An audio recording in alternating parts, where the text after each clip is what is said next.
నన్ను దొంగని చూసినట్టు చూస్తురు అని అంటారు. దొంగలు కూడా బాధపడుతురు. మా కేసీఆర్ కట్టిన ఇల్లని నీ పేరు చెప్పుకోవడానికి నీకు కొంచెమన్నా సిగ్గుందా? పేదలకి ఇప్పుడు ఫ్రీ కరెంట్ బిల్ అన్ని పెట్టిండు కదా, అన్ని పైసలు తీసుకొని ఇప్పుడు అందాల బామలకు పెట్టి అలా అందాలను చూసి సొల్లుగా అరుస్తున్నారు మంత్రులు. అలా ఎమ్మెల్యేలు మంత్రులకు కూడా చదువుకున్న వాళ్ళు ఒక్కరు లేరు. అందరు దద్దమ్మగానే ఉన్నారు. ఒక్కడికి మాట్లాడే తెలివి లేదు. మాకు ఈ ఉచితాలు వద్దు నాయన, ఉచితాలు ఇచ్చి ప్రజలని చాతగాని వాళ్ళని చేస్తున్నాం. రేవంత్ రెడ్డి నువ్వేశ్వరా బాబు, నన్ను దొంగని చూస్తున్నారు అంటే ఎవడన్నా పెట్టుబడి పెట్టడానికి వస్తాడా? చాలా మిస్ అవుతున్నాం కేసీఆర్ ని, చాలా అంటే చాలా.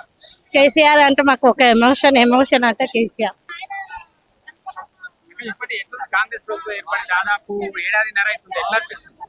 ఎట్లా అనిపిస్తుంది అంటే కొట్లాడి తెచ్చుకున్న తెలంగాణని మళ్ళీ ఏ స్టేజ్ లో ఉన్నామో ఆ స్టేజ్ కే పోయినాం.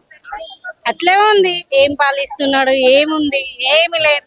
కేసీఆర్ ఏం లేనప్పుడే రాష్ట్రాన్ని ఇంతగానం అభివృద్ధి చెంది ఇన్ని పైసలు పెట్టి ఇంతగానం పైసలు సంపాది పేరుని ఖజానాని అన్ని పెట్టి రేవంత్ రెడ్డికి ఇస్తే ఆయన మొత్తం అప్పులు ఆయన సొంత అవసరాలకు వాడుకొని ఇప్పుడు తెలంగాణలో పైసలు లేవు, నాకు బ్యాంక్ లో వాళ్ళు రుణాలు ఇస్తలేదు, అప్పు ఉడతలేదు. అప్పు ఎక్కడన్నా వెళ్తే చెప్పులు కూడా ఎత్తుకపోతారని చెప్పులు దాచిపెట్టుకుంటారు అని మాట్లాడుతుండు. అదేంది సీఎం ఆయన? ఒక ముఖ్యమంత్రి ఆ మాట మాట్లాడతాడా? నన్ను దొంగని చూసినట్టు చూస్తురు అని అంటారు. దొంగలు కూడా బాధపడుతురు. అరే సీఎం కూడా మాతో ఎందుకు ఇట్లా పోల్చుకుంటుండు? అస్సలు ఒక్కసారి కూడా మాట్లాడాలి. ఏది మాట్లాడినా పాష్గా మాట్లాడాలి, మంచిగా మాట్లాడాలి.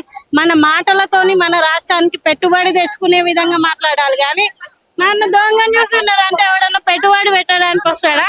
అరే దొంగ దగ్గర పోయి మనం ఎందుకు పెట్టుబడి పెట్టాలి? ఉన్నది మొత్తం దోసుకోతాడా అని ఎవరు రాడు. రాష్ట్రానికి ఎన్ని కంపెనీలు వచ్చినాయి మనకి కేసీఆర్ ఉన్నప్పుడు? ఇప్పుడు ఎంత అభివృద్ధి అయింది? ఇప్పుడు ఒక కంపెనీ అన్న వచ్చిందా? విదేశీలను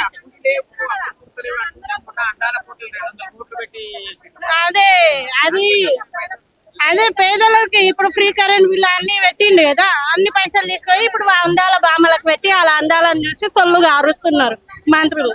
మన తెలంగాణ మీద ఇజ్జత్ ఒక మిస్ ఇంగ్లాండ్ అనే మిస్ వరల్డ్ తెలంగాణలో నన్ను ఒక వేషన్ చూస్తున్నారు అని ఆమె వాళ్ళ కంట్రీకి వెళ్ళిపోయింది. అదే మనం ఒక వేరే కంట్రీస్ నుంచి అందగత్తెలను తీసుకొచ్చి మన రాష్ట్రంలో ఆమె పరువును మనమే వేసినట్టు అయ్యింది. అట్లా చేయడం ఎంతవరకు సమంజసము? ఆమె ఇప్పుడు అది మీ కూతురుతో కడిగిపిస్తావా? నీ కూతురు అయితే అడగొద్దు, కానీ వేరే వాళ్ళ ఎమ్మెల్యేలు మంత్రులకు కూడా చదువుకున్న వాళ్ళు ఒక్కరు లేరు. అందరు దద్దమ్మగానే ఉన్నారు. ఒక్కడికి మాట్లాడే తెలివి లేదు. మాటలతోని మనం పెట్టుబడులు తెచ్చుకునే వాళ్ళు, కానీ ఏదో నోటికి వచ్చింది వాగి ప్రజల ముందు చీప్ కావడం కంటే మాట్లాడకుండా ఉండడం బెటర్. ఏడేసిరు ఉచిత బస్సు ఎవరికి ఇస్తున్నావు? ఎవరు ఇయ్యమన్నారు నేను? ఉచిత బస్సు ఎవరికి ఇయ్యాలి?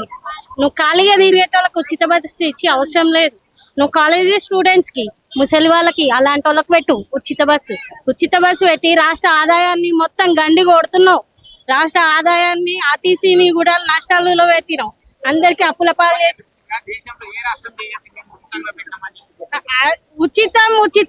ఉచితం తీసి మాకు ఈ ఉచితాలు వద్దు నాయన, ఉచితాలు ఇచ్చి ప్రజలని చాతగాని వాళ్ళని చేస్తున్నావు. నీకు ఫ్రీ పదవులు వద్దు, మాకేవి ఫ్రీ వద్దు. పైసలు పెట్టు చేసుకుంటాం. ఫ్రీ ఎవరు ఇవ్వమంటారు? నువ్వు ఫ్రీ పెట్టి ఏ నుంచి చేస్తున్నావు? ఆ ఫ్రీ పైసలు ఎవరు ఇవ్వాలి? మాతోనే వసూలు చేస్తున్నావు కదా. నేను ఫ్రీ ఎవరు పెట్టమన్నాడు? 10 రూపాయల సబ్బున ఇప్పుడు 15 రూపాయలు అయింది. 100 రూపాయల నూనె ప్యాకెట్ 150 అయింది. ఇంకా నీ ఫ్రీ ఏడుంది? మేము సంపాదించింది మాకే పెడుతున్నావు, కానీ నీ ఇంట్లోకి వెళ్ళి ఏం పెడతలేవు. నువ్వు నీ ఇంట్లోకి వెళ్ళి పెట్టినప్పుడు ఫ్రీ అని అడగాలి. 2500 ఇంకా అయిపోయింది. 2500 ఖజానా లేదు. స్కూటీలు ఇస్తే బాగానే ఉంటుంది.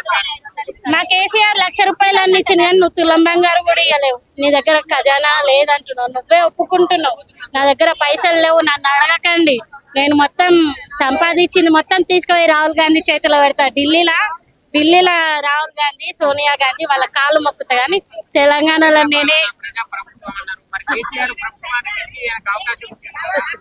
ప్రజాపాలన అంటే మా కేసీఆర్ది. సమగ్ర సర్వే అని ప్రభుత్వ ఉద్యోగులని ప్రజల దగ్గరికి తీసుకుపోయిండు. నీది ప్రజాపాలన అంటే నువ్వు ప్రజలని తిప్పిస్తున్నావు.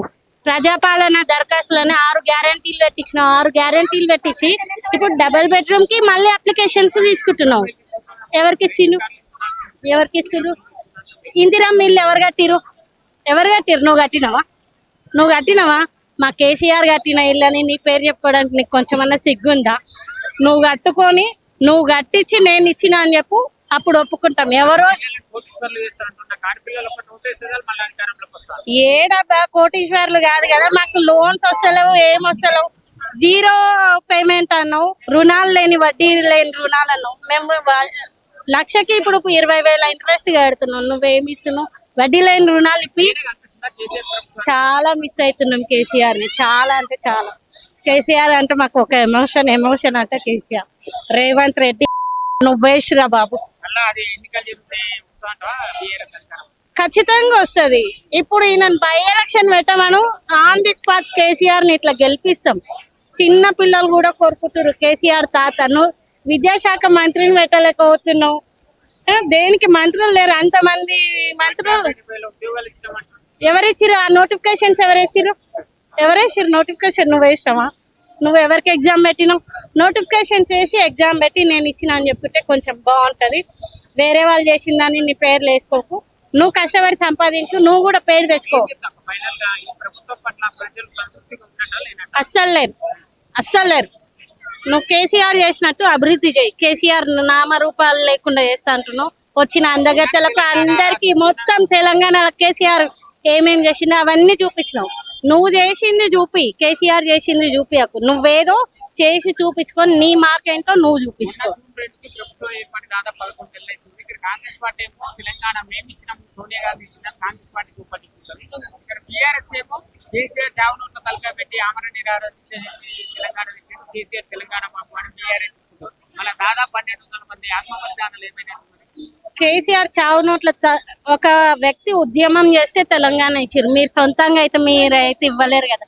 12 మంది విద్యార్థుల 1200 మంది విద్యార్థుల బలిదానం అయినాక మీ సోనియా గాంధీకి సోయి వచ్చి అరే కేసీఆర్ ఇంకా ఉద్యమం చేస్తే ఇంకెంతమంది చనిపోతారో ఇంకేమవుతుందో అని చెప్పి మీరు భయపడి రాష్ట్రాన్ని ఇచ్చారు. కానీ మీరు సొంతంగా ఏమి ఇవ్వలేరు. మీరు మీ గుర్తింపు పోతుందని ఇచ్చారు కానీ ఆడ కొట్లాడింది మాత్రం మా కేసీఆర్.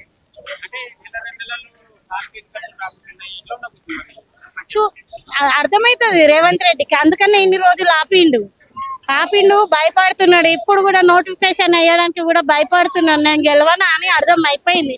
నా పాలన నాకే, వాని పాలన వానికే అర్థమైతే లేనట్టుంది.